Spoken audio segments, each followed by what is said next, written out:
अस्सलाम वालेकुम viewers, welcome back to my channel chaotic but blessed. I hope आप सब ठीक होंगे। हम भी अल्हम्दुलिल्लाह से ठीक हैं।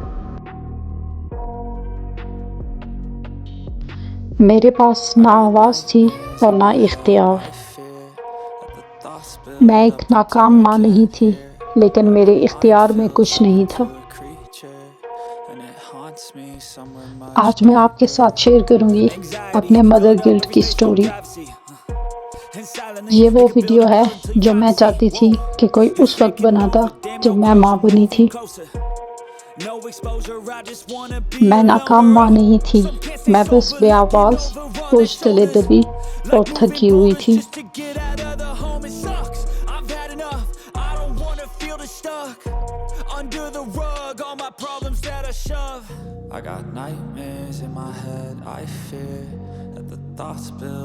मैं जब माँ बनी थी, मैं सिर्फ एक बच्चे की परवरिश नहीं कर रही थी, मैं दूसरों के लिए खाना पका रही थी, बर्तन धो रही थी, सफाइयाँ कर रही थी, और मेरे बच्चे के लिए टाइम ही नहीं बचता था। मैंने टीवी ऑन किया अपने लिए नहीं, बल्कि ताकि वो मसरूफ़ रहे और मैं दूसरों के काम ख़त्म कर सकूं। मैंने रात भर उसको बार बार दूध पिलाया ताकि वो रोए नहीं और दूसरों को डिस्टर्ब ना करे। और फिर आहिस्ता आहिस्ता वो देर से बोलने लगी और खाने में ज़िद्दी हो गई, और मैंने खुद को कसूरवार समझा।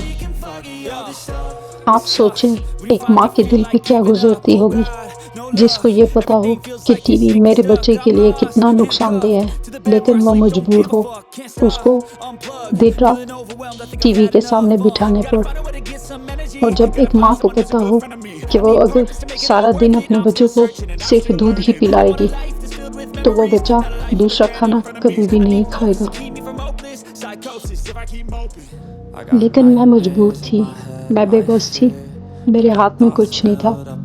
मुझे सब पता था कि मेरे बच्चे के साथ ज़्यादती हो रही है, ये जुल्म है जो मेरे बच्चे के साथ हो रहा है, लेकिन मैं बेआवाज़ थी।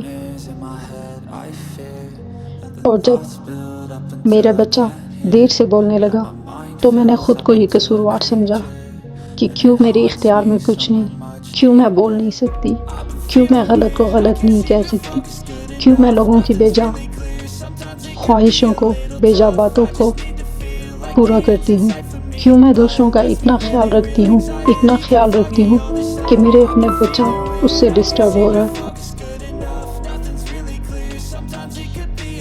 मुझे उसके साथ जितना वक्त गुजारना चाहिए था नहीं गुजारा, मुझे उससे जितनी बात करनी चाहिए थी नहीं की, और वो मुझसे लाताल्लुक़ सी टीवी को अपना सब कुछ समझती हुई सारा दिन टीवी के साथ गुजार देती।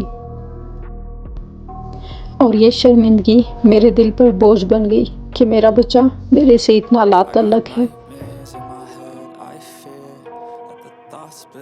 लेकिन मैं सिर्फ ज़िंदा रहने की कोशिश कर रही थी, इस उम्मीद में कि कभी तो मेरे में भी हिम्मत आएगी, कभी तो मैं भी बोल सकूँगी, अपने लिए नहीं तो अपने बच्चे के लिए ही।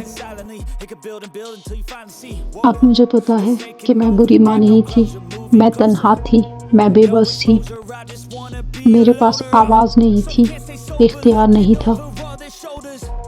लेकिन माँ की मोहब्बत तो ऐसी नहीं होनी चाहिए। माँ सिर्फ देखभाल करने वाली तो नहीं होती, वो तो तर्जुमान होती है, मुहाफ़िज़ होती है, अपने बच्चे की पहली दिफाई दीवार होती है। सिर्फ चुपचाप मोहब्बत करना काफ़ी नहीं होता, हमें अपने बच्चों के लिए आवाज़ उठानी पड़ती है, उनकी ज़रूरियात के लिए खड़ा होना पड़ता है। मुझे नई माँओं से बस इतना कहना है कि ना कहना सीखें, तुम्हें सब कुछ अपने सर पर नहीं लेना। तुम्हारा बच्चा तुम्हारे लिए इम्पोर्टेंट होना चाहिए, तुम्हारा मुकम्मल होना नहीं। मेरी आपसे रिक्वेस्ट है कि जब आप थक जाए तो दूसरों से मदद मांगें, थोड़ी देर सो जाएं, शर्मिंदगी को छोड़ दें, और प्लीज़ अपने ज़हनी सुकून की हिफाजत करें। आराम करना सुस्ती नहीं है, रिश्तेदारी घरेलू कामों से ज़्यादा अहम है। اگر تمہیں گناہ کا احساس ہے تو یہ اس بات کی علامت ہے کہ تم ماں ہونے کا حق ادا کر رہی ہو۔ اپنی شرمندگی چھوڑ دو، اپنی طاقت پہ یقین رکھو، اور یہ یاد رکھو کہ تم کافی ہو۔ تمہارا وجود تمہارے بچے کے لیے سب کچھ ہے۔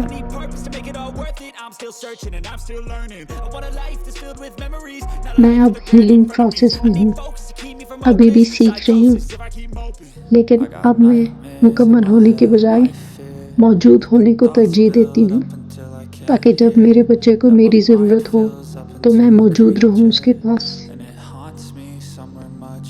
اگر تم نے بھی خود کو ایک نظر انداز ماں محسوس کیا ہے جس نے باقی سب کو پریورٹی دی لیکن اپنے آپ کو اور اپنے بچے کو پیچھے رکھا، تو یہ ویڈیو تمہارے لیے ہے۔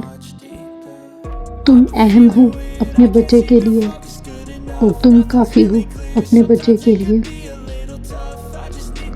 ماں ہونا آسان نہیں ہوتا، کبھی ہم تھک جاتے ہیں، کبھی خاموش ہو جاتے ہیں، اور کبھی ہم خود کو ہی بھول جاتے ہیں، لیکن آپ اکیلے نہیں ہیں۔ اگر آپ نے کبھی خود کو قصوروار محسوس کیا، ناتمام یا نظر انداز کیا گیا، تو یہ ویڈیو آپ کے لیے تھی۔ آئندہ بھی آئیں، بات کریں، سنیں اور شفا پائیں۔ سبسکرائب کریں کیوٹک بٹ بلیسڈ کے ساتھ، جہاں ماں ہونا کامل ہونا نہیں بلکہ موجود ہونا ہے۔